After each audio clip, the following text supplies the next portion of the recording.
What's up, everyone? With the Final Horizon DLC released, Sonic Frontiers is now finished. After it's been fully updated, I played it myself. I skipped it last year because I didn't feel like playing it. To convince me to give it a shot, it would take a bold move like adding Knuckles, Tails, and Amy as playable characters. And it happened.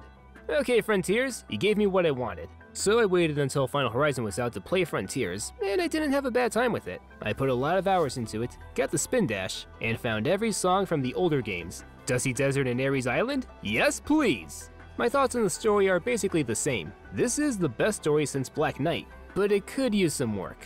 There's a big flaw I picked up on: the progression of the narrative. In the 4 main islands, you have to find gears to unlock the portals to cyberspace to gain vault keys to unlock the Chaos Emeralds. You could bypass the portals and just find the keys in the overworld, but that takes longer. Progression like this feels artificial. Sonic talking to his friends and piecing together the mystery of Starfall Islands were the juicier parts of the story, but 70 to 80% of the plot is scrambling for keys.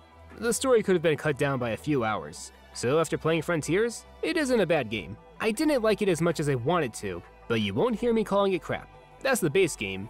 How is Final Horizon?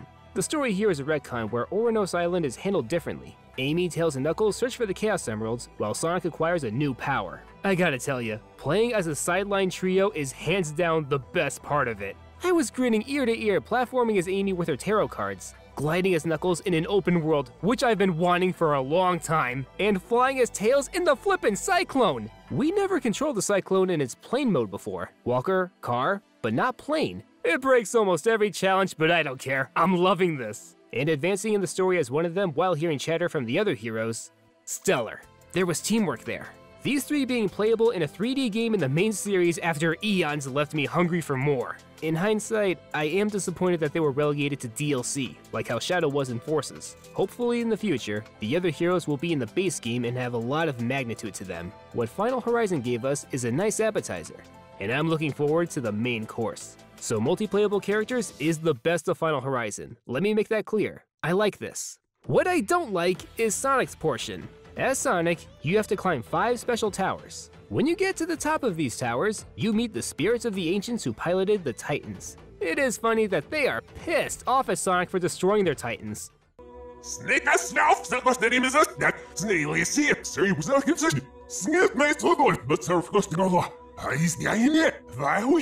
The ancients make you go through the trials. The trials can go to hell. You have to destroy a few robots in a time limit with all your stats reverted to level 1. Why? Why can't I breeze through the trials with my high stats that I spent hours on? That's annoying enough. But atop the final tower, you meet Master King, who will grant Sonic his new power after passing the hardest and most unfair of the trials. You have to destroy Giganto, Wyvern, and Knight in a row. You need to do the climbing phase to get to the Purple Chaos Emerald too. You're also set at level 1 with your ring capacity at the minimum. If you lose, you start at Giganto all over again. Okay, no, this is padding. Shameless, deliberate padding. Final Horizon is fairly short, so to make it longer, it's bogged down by filler bullshit. Why can't I fight the Titans with 999 rings and maximum strength? I'm so much stronger now than when I first tackled them. Let me feel like a god! Kingdom Hearts 3 is also a game that had a DLC story released a year later. In that DLC, Remind, you re-fight boss battles from the base game, but you're as strong as the last time you played. You're such a powerhouse demolishing Terra Nord and Dark Inferno. Why couldn't Final Horizon have that? This is where I quit playing and watched the rest of the story on YouTube. I wasn't having fun, and I don't like playing when I'm angry. So, after the trials cleared, Master King bestows Sonic a new power. He battles the Supreme Titan like before, but the key difference is at the end hijacks the Supreme, and this is the new final boss battle. I can do without it. The first final boss fight shifting into a sudden arcade shooter was off-putting, but Sonic gave his speech to the Ancients through the Supreme piloted by Sage. He took your home world. He took your lives. The end talked down to Sonic, inquiring what motivated him. Sage sacrificed herself, capping off her character arc and making the ending sad. In Final Horizon, the end has only one line. Outside of projecting a shield for Eggman, Sage never joins the battle. She doesn't even sacrifice herself, so the impact is non-existent. Imagine if Sonic Adventure 2 had an alternate ending where Sonic fought the Bio-Lizard by himself while Shadow watches from inside the Ark. I'd say this counts as keeping my promise, Maria. And Sonic's new power. Thanks to Master King, the cyber corruption has been channeled into a new form, Super Sonic 2. When I first saw this in the trailer, I was pumped. When I first saw this in the game, I felt nothing! Instead of being cathartic like Super Saiyan 2, it's hollow like Ultimate Gohan. The process of achieving it was tedious as hell, and when it happens, it's not as rewarding as it should be. Sonic does cooperate with Eggman to destroy the end, and Eggman being more active in the last battle is always good to see. I will say that Perfect Parry is a good ability to make it more distinct from the super form other than Crimson Aura and Blue Eyes. I think this form would have had a stronger presence if it was in the base game. Sage is piloting the Supreme, while Sonic gets a change of his own. You can make some cyber corruption mumbo-jumbo on how he got Supersonic too. A fusion of these two final boss battles, the spectacle of Final Horizon, and the emotional beats of regular Frontiers. The post-battle is largely the same, but Sage is there with Eggman watching the shooting stars. Is this canon? Given how Frontiers handled continuity, I wouldn't be surprised if both endings are canon. What else is there to talk about?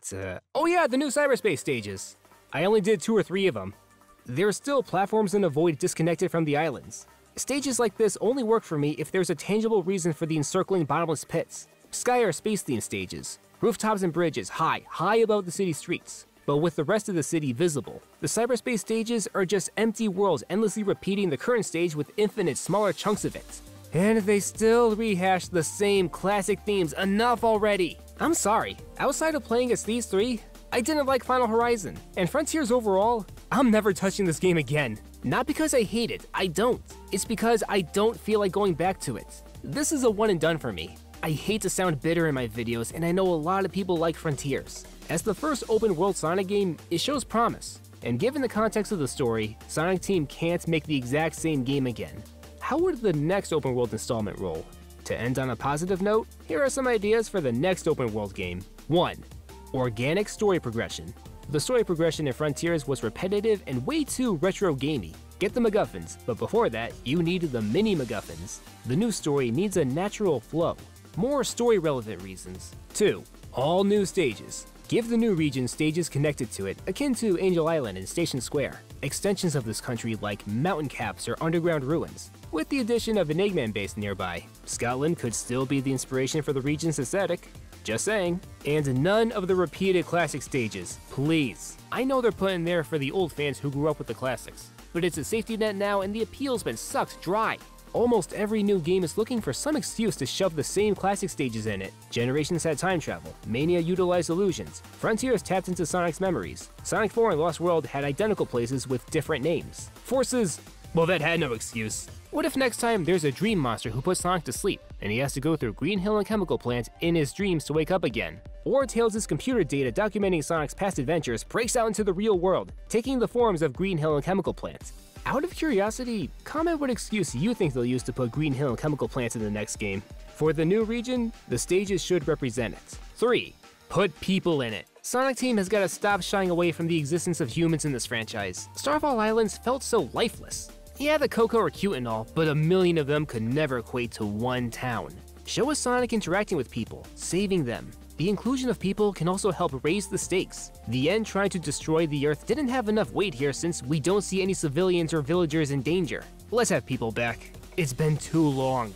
And finally, if you're gonna do multiplayable characters, put them in the base game. I am happy that Tails, Knuckles, and Amy are playable in Frontiers. It's the main reason why I picked the game up. But next time, can they be in the base game? I want them to be treated as central characters like they were before, not a DLC bonus. And the story of Frontier stated that they will be more active in the future.